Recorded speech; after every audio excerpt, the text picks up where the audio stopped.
Hi there, my name is Sean Arbuthnot and I'm the Prevent Manager for Birmingham City Council. And this video is intended for people who are considering making a prevent referral because they're concerned about someone who may be susceptible to radicalisation. And I'm going to talk you through the prevent referral form.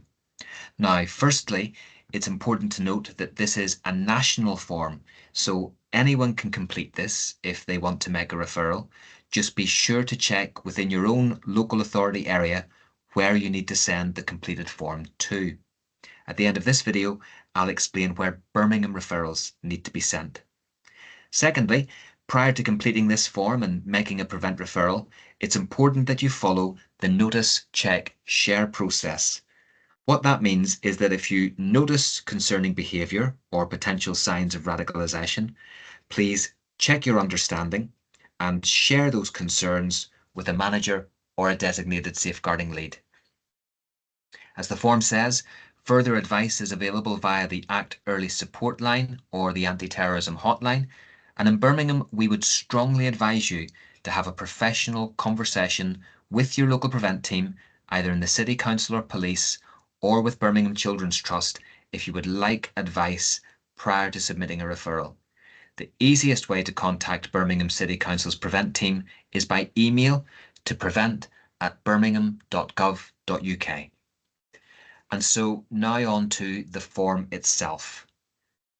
The National Prevent Referral Form, it is 11 pages long, but please note that you don't have to complete every single box. Just complete the sections that you're able to and include as much detail as possible. It's also advisable not to copy and paste information into the boxes, as some of the text may be lost. But hopefully, most of the form is straightforward and self-explanatory. Section 1 then. Please complete as many details as you can about the individual being referred. You may not know all of this information, so it's okay to leave some of the boxes blank, but the more detail that you can provide, the better. Section 2, this is where you record the prevent concerns. Why are they being referred? And what is it that worries you? Please provide as much detail as possible. Now, I'd just like to take a moment here to describe what we mean by ideology. An ideology is a set of beliefs or ideas, whether they are political, cultural, religious, or otherwise, and in Prevent, we are concerned about extreme ideologies. So, for example, when we talk about right-wing extremism, this relates to ideas of cultural nationalism, white nationalism, or white supremacy. This can be a complex landscape, and whilst a lot of far-right activism in the UK may be non-violent, referrals of this nature would be characterised by things like hatred of minority groups, or racism, anti-Muslim hate, support for violence, anti-Semitism, support for Hitler and Nazism, and white supremacy. Islamist terrorism, now this is a controversial term, and it's not to be confused with Islam or Islamic. I want to be really clear that when we use this term, we are talking about a political ideology. We're talking about individuals or groups who use a warped interpretation of Islam as their source of authority in order to achieve political aims, and they advocate or support the use of violence to achieve those aims. So, for example, this would include things like support for groups that are terrorist organizations such as Al-Qaeda or ISIS, Daesh or Islamic State as they're sometimes known. Left-wing, anarchist and single-issue terrorism encompasses a wide range of ideologies and in simple terms can refer to people or groups who seek to use violence to advance a cause to overthrow the state. Now finally, it's worth bearing in mind that we're not just limited to these particular ideologies. You may have concerns about all kinds of extreme violence, whether that's school massacres, incels, extreme violence or misogyny, Northern Irish related extremism. I would encourage you to share the risk and discuss those concerns with a Prevent practitioner. Section 3 deals with warning signs. So please indicate any concerning behaviours that you've noticed, but also please note that we don't want to advocate a tick box approach here. This list isn't necessarily exhaustive, but some of these signs may indicate if someone is susceptible to radicalisation. Also, please note there is no single pathway to radicalisation, and it may be that only some of these factors are applicable.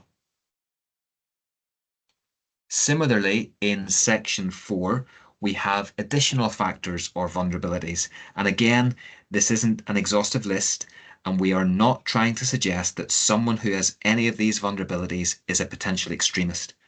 But it is important to note that if someone is vulnerable or faces such challenges, then they may be a target for extremists, particularly if they have no protective factors or support in their lives.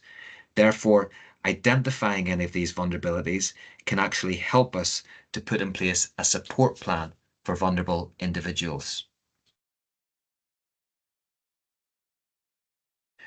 Okay, now section 5 is pretty straightforward. This is where the person completing the form adds their details. And if you've received the concern from someone else, their details are added here in section 6.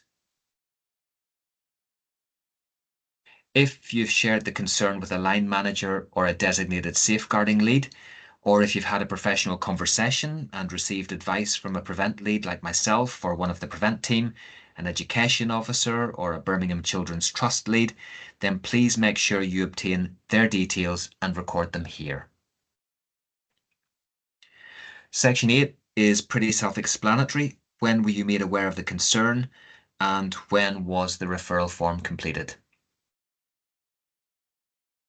Section 9 deals with safeguarding considerations, and this is an opportunity to let us know if there are any specific safeguarding issues that we need to be aware of. Also, this section deals with consent and whether the person knows that you're sharing this concern. It's not always necessary to obtain consent before making a Prevent referral, although consent is required if the individual is to be offered channel support further down the line. And in cases of young people, where a request for support form is completed and submitted to CAS in Birmingham, you will be asked if you have obtained consent from those with parental responsibility.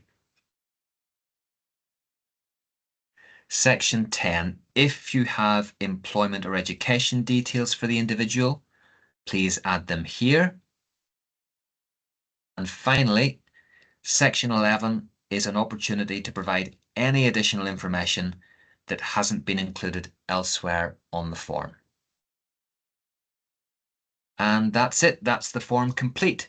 So as for next steps and where the form goes, in many cases the form can be submitted directly to the CTU Gateway email address that you can see on the screen here. However, if the individual is a young person or a child, then you must follow Birmingham's local safeguarding process as per the Birmingham Children's Trust website. This means that you must attach this completed referral form to a request for support form and submit them to CAS. In addition, please send this national referral form to the CTU Gateway email. So it's a simultaneous referral to CAS and the CTU Gateway in the cases of children and young people. Full details are available at birminghamchildrenstrust.co.uk. This also includes information about right help, right time thresholds, and there is also a flowchart that accompanies this guidance that should be available on the website. Once a referral is made, CT Police and safeguarding partners will assess the information and decide whether it meets the threshold for a Prevent referral and any additional support. If it does, it will likely be considered at a channel panel for individual support. If it doesn't meet the threshold, then the case may be signposted to alternative support systems. And that is how you make a Prevent referral in Birmingham. Thank you very much for taking the time to watch this video. I hope you found it useful. And if you've got any queries, please contact prevent@birmingham.co.uk. nationalpreventreferral.gov.uk. Thank you very much.